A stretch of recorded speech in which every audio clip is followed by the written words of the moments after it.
2, 1, grabando. Hola, vamos a continuar con el tema de salud pública. Respecto a la evaluación de programas. La evaluación de programas es una estimación de un juicio de valor sobre diversos aspectos de un programa o de una estrategia sanitaria nacional. Por ejemplo, objetivos o recursos o participación de los actores, etc. La finalidad de evaluar un programa o una estrategia es tomar decisiones. Continuamos con el programa o la estrategia, modificamos o eliminamos una o más actividades del programa o de la estrategia, y esta evaluación se puede realizar a través de un evaluador externo que no pertenece al sector, que eso sería lo ideal, una evaluación imparcial, o a través de una evaluación interna realizada por alguna dirección o alguna oficina del Ministerio de Salud. ¿Cuáles son los tipos de evaluación que se pueden realizar? Existe una evaluación ex ante, es decir, antes de que se inicie la actividad o la ejecución de un programa de salud. La finalidad de esta evaluación ex ante es determinar si es necesario implementar o no un programa de salud. Y en segundo lugar, determinar qué actividades debería de implementarse. El otro tipo de evaluación es la evaluación durante, es decir, cuando el programa ya se ha implementado, el programa está en ejecución, y la finalidad de esta evaluación durante es decidir si se debe de continuar o no con la ejecución del programa, y dos, si es o no necesario hacer modificaciones a la ejecución de las actividades. Y el tercer tipo de evaluación es la evaluación ex post.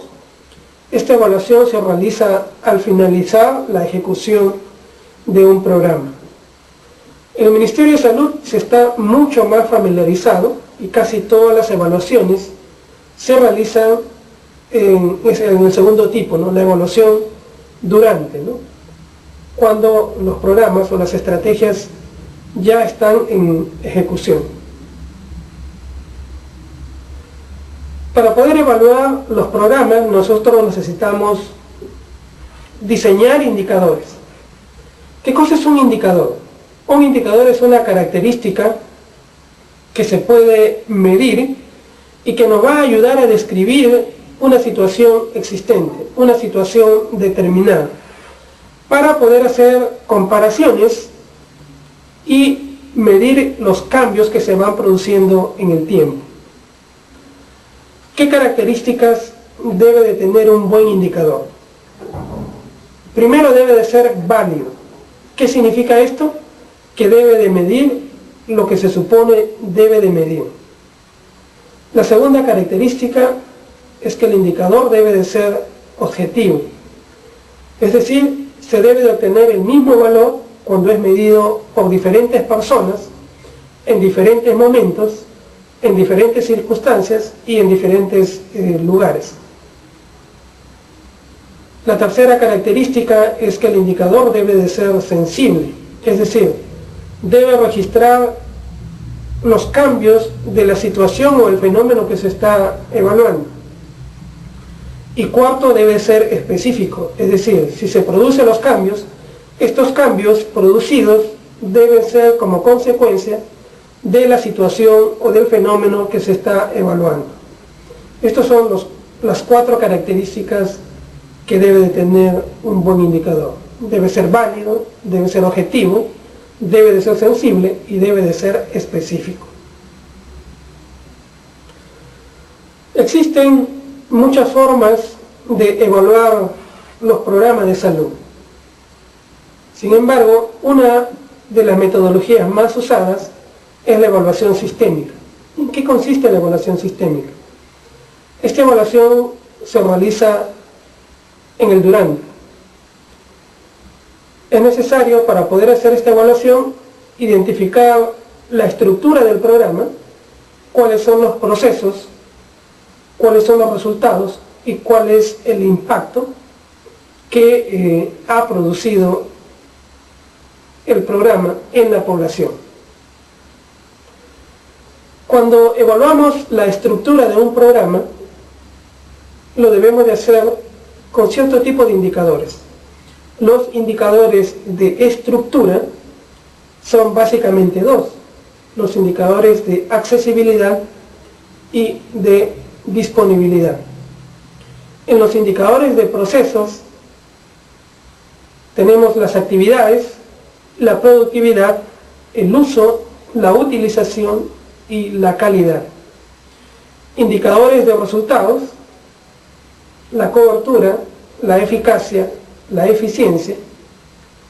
Y como indicadores de impacto, las tasas en la población beneficiaria, y también algunos consideran como un indicador de impacto la efectividad. Veamos con más detalle los indicadores de estructura. El primer indicador, les había comentado, era la accesibilidad. La accesibilidad es la condición de la población para poder utilizar un programa de salud. Cuando evaluamos accesibilidad, hay que evaluar accesibilidad geográfica, es decir, a qué distancia se encuentra la persona o el poblador de un determinado servicio de salud. Esta distancia se puede medir en tiempo, cuánto tiempo se demora en llegar al establecimiento de salud, o se puede cuantificar a través de la distancia, a cuántos kilómetros se encuentra viviendo el poblador con respecto a un establecimiento de salud. El otro indicador es la accesibilidad cultural, es decir, tenemos que evaluar si la población acepta o no la medicina occidental. En muchos lugares del país, sobre todo en la región andina y en comunidades nativas de la selva, la población no tiene esta accesibilidad cultural porque no acepta la medicina occidental. Entonces el sector salud tiene que adecuarse a las creencias, a la cultura de la población.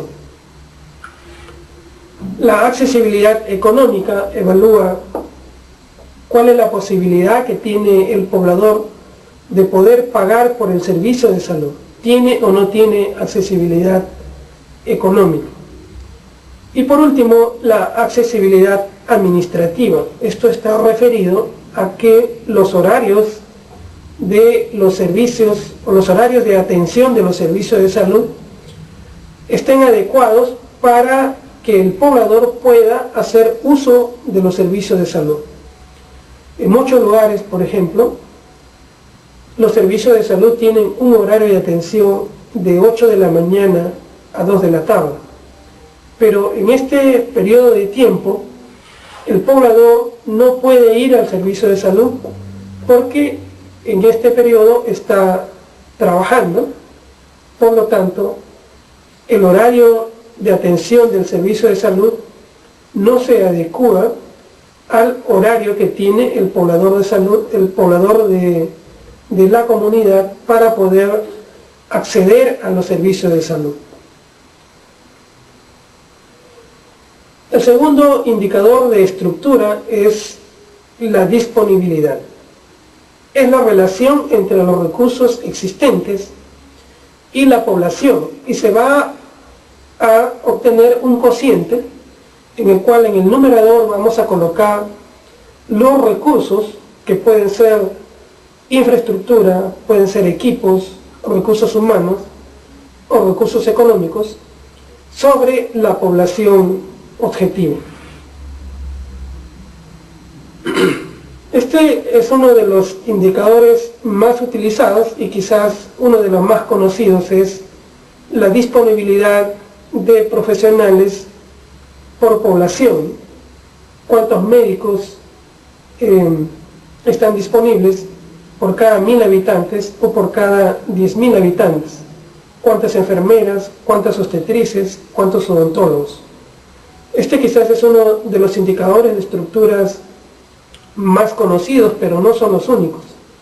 Se puede determinar cuál es la disponibilidad de ciertos equipos para la población, por ejemplo, salas de cirugía, ecógrafos, tomografía axial computarizada, etc.